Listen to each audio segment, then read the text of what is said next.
Welcome into Instant Reaction. We are reacting to preseason game number 2, the preseason home opener for the Indianapolis Colts as they hosted the Green Bay Packers. They fall, and that's really, it's up in question, really, because of that final play there to Jelani Woods. So we aren't going to dive into the score or anything like that, but the Colts do host the Green Bay Packers for preseason game number 2. The first time inside Lucas Oil Stadium.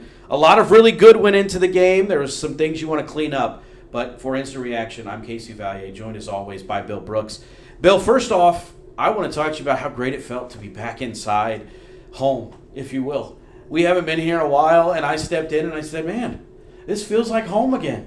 It's always nice to be back home. Anytime you Yes. get a chance to play in Lucas Oil Stadium in front of your home fans, the fans feel good, they're cheering and rooting the home team on. It's always a good feeling. Yes, it would. And there was a lot of fans today, which I don't know if I wasn't expecting it, but I thought it was a pretty good fan turnout today. Per usual, the Green Bay Packers fans always travel well, so there was a lot of cheeseheads and green and yellow here in the stadium. But for the most part, I thought it was a really well-attended game. It was the only preseason game that's going to be inside Indianapolis, inside Lucas Oil Stadium. So it was glad to see the Colts fans turn out. So to dive into the game, Bill. Yes.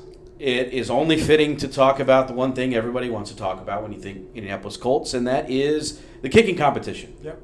No, quarterback competition. Bill, come on. You know where we're going on this. I know where you're going. So we saw Daniel Jones get the start today, and he played into the second quarter. That second drive that he had was a really long drive, led into the second quarter. Ultimately did not find the end zone, but was able to get points. He finishes the day 7 for 11, 101 yards. I thought he was efficient. He looked pretty good. Just 2 drives, but that final drive was really a nice drive. And then Anthony Richardson came in and played essentially the remainder of the second quarter. He finished 6 of 11 for 73 yards. So I'm going to kind of dive into both of these guys. So we're going to start with Daniel Jones since he got the start today. How would you assess what we saw out of Daniel Jones in his first time inside Lucas Oil Stadium wearing a Colts uniform? I thought he looked pretty poised and looked pretty good today. Yeah, he did. He looked pretty poised today. I think, he looked just like he's looked in camp. Right. He's done a lot of things that he did in camp during practice. He done out here in the preseason game. He played well.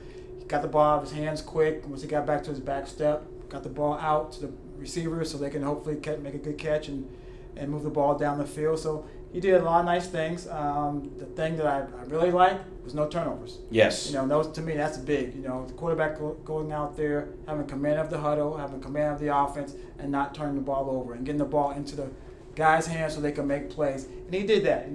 Took the short throws, nice throws, got the ball out. Ball where it's catchable for the receivers so they can make something happen. I thought he did a nice job. And ultimately, when we talk about turnovers, I think for both quarterbacks, that has been one of the things we've talked about throughout all of training camp is the ball has, for the most part, there really hasn't been that many turnovers, which is really good, especially in this competition, because that's going to be one of the big breakers when you think about it. If guys consistently turning the football over, it's really hard to try to rely on him to be a guy that can lead this offense.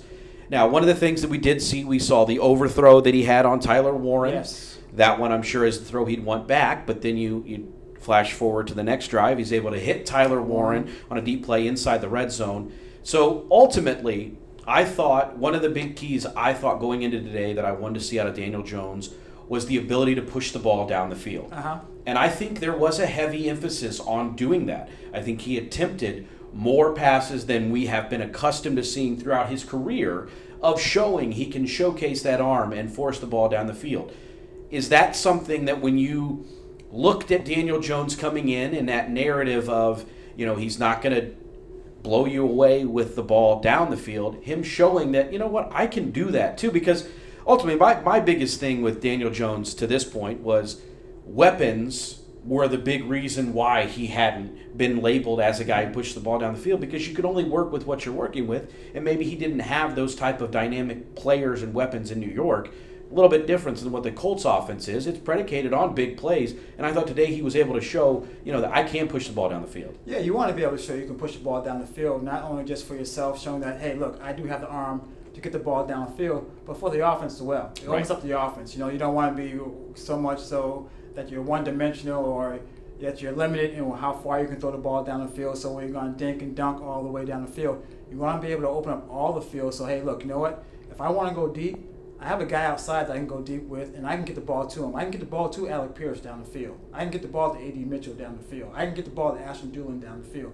I can make those throws. Tyler Warren down the field. So that's what you want to show. So he went out there, showed it, made a nice pass to Tyler Warren for 25 yards, the big play down the field. Yeah. So that's good that he showed that he can do it. It's going to be part of the Colts offense, and that's what you want to show. You want to be diversified in what you can do on the offense, so you can throw short passes, middle of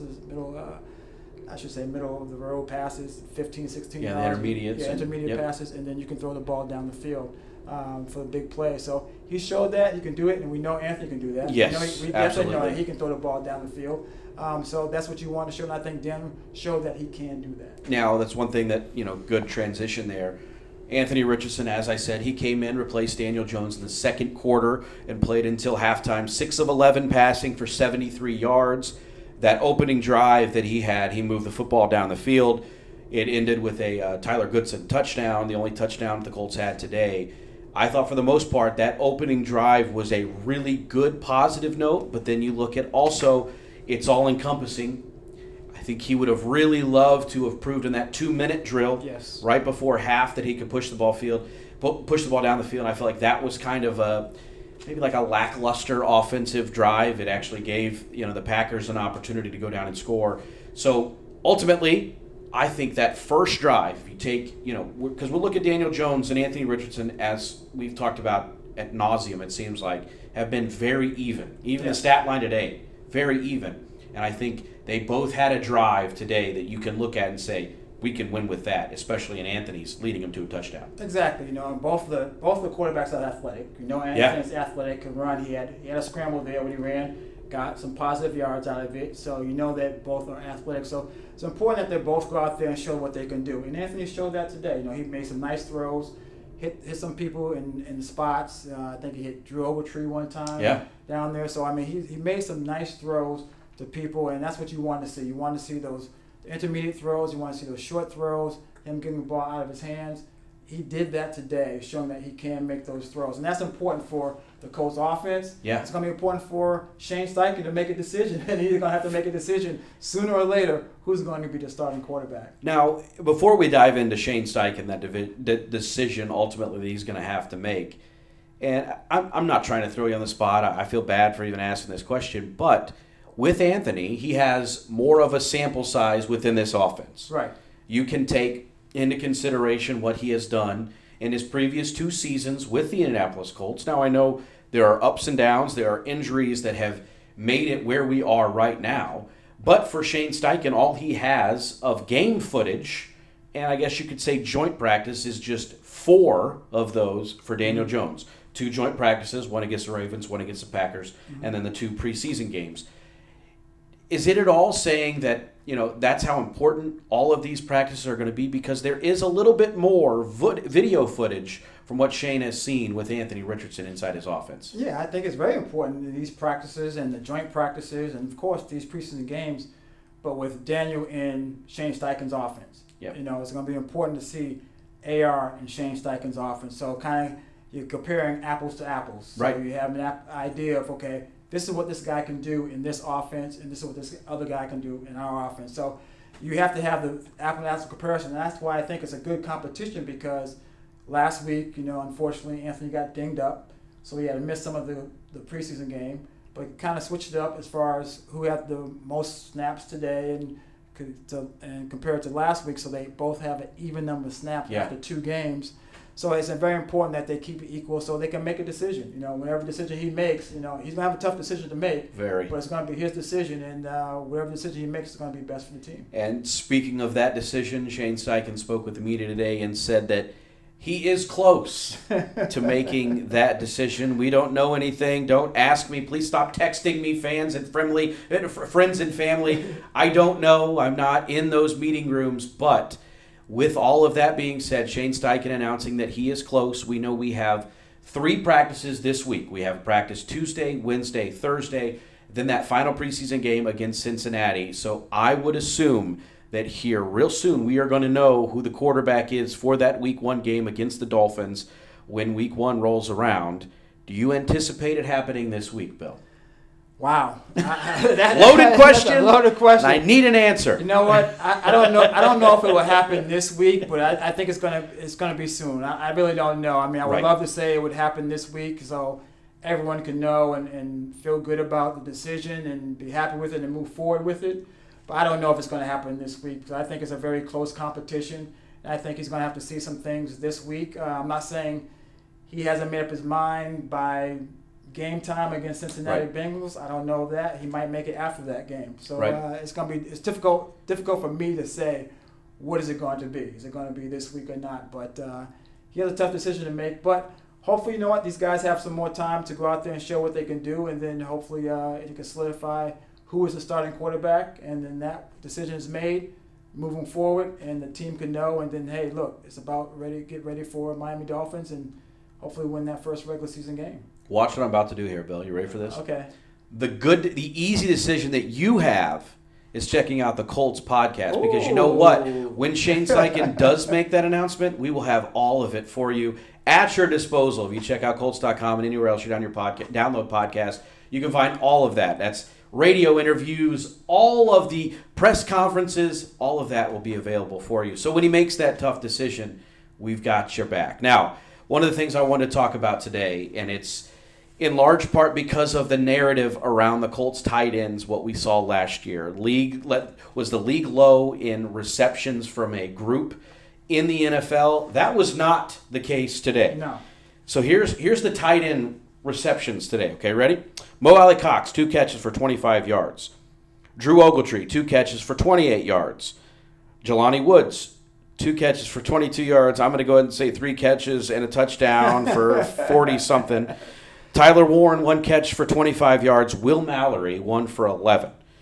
So judging by my very elementary math skills, that's 8 catches for the tight end room, and that does not include Jelani Woods' catch that I'm adamant about was a catch near the end zone. So that 8 catches today out of the tight end room. This is a group that everybody said you need to improve on. You draft Tyler Warren. Everybody is excited, anticipating him having a massive rookie campaign. But I thought today, as a collective, that tight end room proved we can do some things. Don't overlook Drew Ogletree. Don't overlook Mo Alley-Cox and Will Mallory and Jelani Woods. I thought they all looked pretty good today. They did look pretty good today. That is a talented room in regards to the tight ends and what they can do out there in the football field. Each of them brings something a little different and special to the offense, but all those guys went out there and made some catches today, made some plays. Of course, Tyler Warren making a big play down there 25 yards, and he's just, to me, an individual that has a boatload of talent that could run routes, get open, use his size, use his wingspan, catches the ball well. Does a lot of good things out there in the football field. And same thing with Mo Alley-Cox. You know, he catches the ball, but he also is a good blocker. You know, so guys can do a little bit of something different, each of them, in regards to bringing something to this offense. And it's good to see those guys involved in the offense and be able to catch the ball and do something with the ball after they catch it. And one thing you bring up there, and that's one of the things that we have talked to Shane Steichen about, how when he looks at a tight end room, he kind of wants to position himself almost like a basketball team, where you have multiple guys that can do different things. Therefore, you don't kind of tip your hand when these guys are on the field. Like, oh, here, Mo Alley-Cox only can block. Well, he proved today he can do more than just block. Yes. And I think that is one very important feature when you're trying to think about where these targets are going to fit inside this Colts offense. That tight end room, as you mentioned, these guys can all do a little bit of something different. Now, I do think that Tyler Warren is kind of, he's atop that list because he does everything at a pretty high level. Yes. I mean, he can put his hand down and block. He can go out for a nice fade route. He can catch the ball, and I constantly keep saying, he's kind of like a pinball machine. He just bounces off guys. I'm ready to watch him put his head down and just barrel through. But that tight end room, kind of assembling like a basketball team with guys that can do a lot of things different, it's really beneficial for this offense. Oh, definitely would be beneficial for this offense, and it'll help Shane when he goes to make a game plan against certain teams. Right. Like, we can use Tyler Warren for this. We can use Riley Cox for this. We can put Drew Ogletree here. We can use this guy for that. So when you have a scheme where you can take different personnel and put them in different positions, it makes it easier for you as an offense because defense doesn't know exactly what you're going to do. These guys can do different things. You know what? You're going to put Tyler Warren in the backfield at times. Right. Okay. Is he going to run the ball? He can run the ball. Right. In the Yeah, that's backfield. true. Okay, you could put him out there. Hey, he was a quarterback in high school too. He can pass the ball. He can pass the ball as well. That's right. You put him in a 3-point stance. Okay, as a tight end. You put him in a 2-point stance, kind of flexed out wide. So how are you going to defend that when you have guys that can do multiple different things? It makes it difficult for a defense, and that should give the offense a step up or a leg up, or give them an advantage to go out there and make some big plays.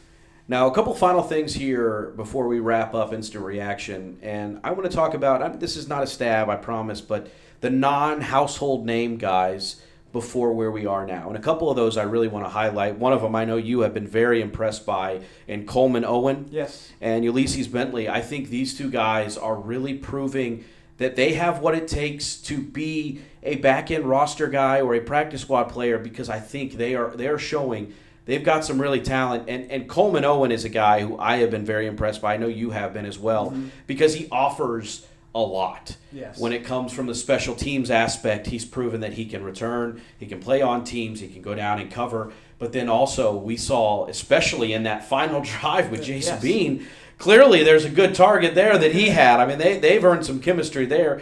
But in some ways, like you look at the starting receivers on this Colts team, and it's like, you know that if Alec Pierce is out, you can slide A.D. Mitchell into that role. If Josh Downs is out, you can slide Anthony Gould in that role. I think Coleman Owen is a guy that you really want to, look at it as maybe a 1B behind Anthony Gould in what he can offer in that slot position.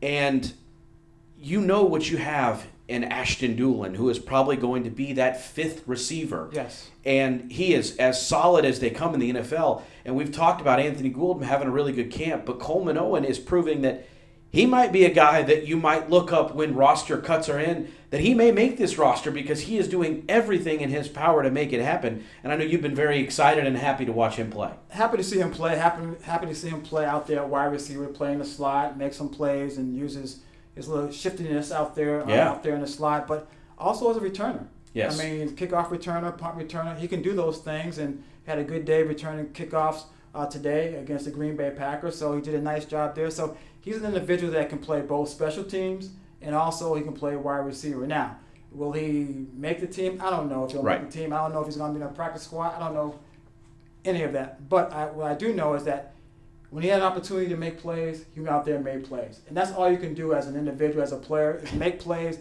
and make the decision for the coach is difficult. Right. That's what you want to do as a player. He had an opportunity. He took advantage of it. Now, if he makes his team, I don't know. But there's film out there right now. Yeah, 31 other teams are seeing this too. I've seen what this young man can do, see him return kicks, seen him go out there and catch some balls. So it was very imperative for him to go out there, and very imperative for young guys, just when they get the opportunity, just make the most of it. And he has made the most of it, having those opportunities, going out there and playing. Right, and one of the things that the Colts have a lot of benefit having is depth at the receiver group. So when you talk about him, whether or not he makes this roster, it may be a tough one to make because of the depth there. Exactly. But not every roster has that luxury. Right. There's some teams that may not have 6 receivers deep, and they can look at him as a guy that they can kind of multi-purpose and go, we can really use him. Mm-hmm. So I'm not saying that I want to see Coleman Owen playing somewhere else, because I really enjoy seeing him in a Colts uniform. But what he's doing as a young guy right now, as an undrafted player, really putting really good tape out there, it's beneficial for him moving forward. Now, another guy in a pretty crowded room, you've got Jonathan Taylor, you've got Tyler Goodson, who left today with an injury. We don't know the severity of that. But you also got DJ Giddens, who the Colts drafted, veteran Khalil Herbert. But I think Ulysses Bentley is a guy who is really, honestly, I didn't know much about him up until last week. You've seen him at camp, but he was just the guy wearing a number that you weren't familiar with. And now he's really putting a mark on this roster. And he's a guy that if you have a couple injuries, like we mentioned, Khalil Herbert's missed some time. Yes. Tyler Goodson left today. He could be a guy that his number keeps getting called, and you may actually look at him as a guy who can make an impact. Exactly. Like you said, these guys got hurt. Tyler Goodson got banged up, and you say Khalil Herbert's banged up as well. This is an opportunity for these guys to step up. Yes. And you don't know that, it might mean that, because those guys are hurt, this is your opportunity to play, and this opportunity to make the football team. And he's done a nice job. Quietly, kind of under the radar a little bit. Not a lot of people talking about him, but just going out there doing his job. Yeah. In practice, in the game, running hard, doing the little things that he's supposed to do. And when you have a guy like that in a football team, you feel good. Now, I don't know if he could play special teams or not, but you know what? That would help him, Right. have an opportunity to make the football team. But when he's in there and running back, he's doing a nice job. Now, one final thing. We talked about this last week, and they clearly didn't listen to us. But in the preseason, there's always things you can clean up, and I think one thing that everybody would be agreeing on within that coaching staff, and I'm sure in the locker room, players included, was the penalties. We had 9 against Baltimore last week. That was an area that was emphasized by Shane Steichen. He said they want to clean that up. Today they had 11. Now, it doesn't touch what Green Bay had. It seemed like they had a penalty, especially that number 71. Ooh, yes. It was a rough day for him in the first half. I think he had 5 first-half penalties. So Green Bay, they were a lot more penalized than the Colts today, but still 11 penalties out of the Colts. You just cannot have that if you want to win football games. Yeah, it's very tough to win football games when you have all those type of penalties, and that's something they're going to have to clean up. I know they had one. It's a borderline ineligible man downfield, stuff like that. And negated a big play. Negated a big play. I think you had A.D. Mitchell. Yeah, A.D. had a couple. Offside and the holding penalty. Those are the penalties that are going to hurt your team as far as trying to win football games. It's very tough to win football games without penalties. Yes. But then when you get those penalties and put yourself behind the 8 ball, it makes it even more difficult to win football games. So that's something they're going to have to clean up. And you know what? Last year they were a team that was one of the least penalized teams in the National Football League. This year, has it been so now? Is that because some of it's young guys, or is it because it's familiarity too? Yeah, and is this getting back started again? I don't know, but it's something that they're going to have to clean up. You don't want to have penalties going into the regular season. You want to make sure you play clean football so you don't have those penalties that put you behind the 8 ball, especially put you off cadence in regards to first, second down. If you get second down and it's 2nd and 10 and you get 7 yards in that play and you're 3rd and 3, well, you're on schedule. Yeah. But then if you get a penalty, that makes it worse. So now you're behind schedule. So you don't want to do those things to hurt your offense out there in the football field. So hopefully that's something they can clean up in the next couple of weeks, especially going into the final preseason game and then getting ready for that first regular season game. So last thing I have with you, Bill, and this is just, former player understanding the importance of what this week holds for a lot of those guys fighting for their NFL livelihood, if you will. This is, you got 3 for the Colts. You got 3 practices left in a preseason game. So those guys on that back end of the roster, what do you tell them? This is the last time to really put your final video out there for not only the Colts but the 31 other teams on why you should stay in this league. So what do you tell those guys? Just go out there and have fun. This is you're right now you're in an NFL training camp. This is a dream come true for a lot of these individuals. Make the most of it. Have fun. Don't overstress yourself about it. But it's just still a kid's game. Go out there, play hard, show them that you can play. You have the talent to play in this league. Yeah. Not that you don't have the talent. You do have the talent. Just just much difference between the guys who make it and the guys who don't. Just go out there and have fun and show the coaches what you can do. And then after that, if you give the best you can, give the most you can, practice the hardest, play the hardest, then let the chips fall where they may, and then see what happens. And then you know what? You can hold your head up high, regardless of what the decision is, and say you gave your best. There you go. Big week for a lot of the players here on this Colts roster because a week from Tuesday, they will cut the roster from 90 to 53. So we've got practice Tuesday, Wednesday, Thursday with that final preseason game in Cincinnati on Saturday.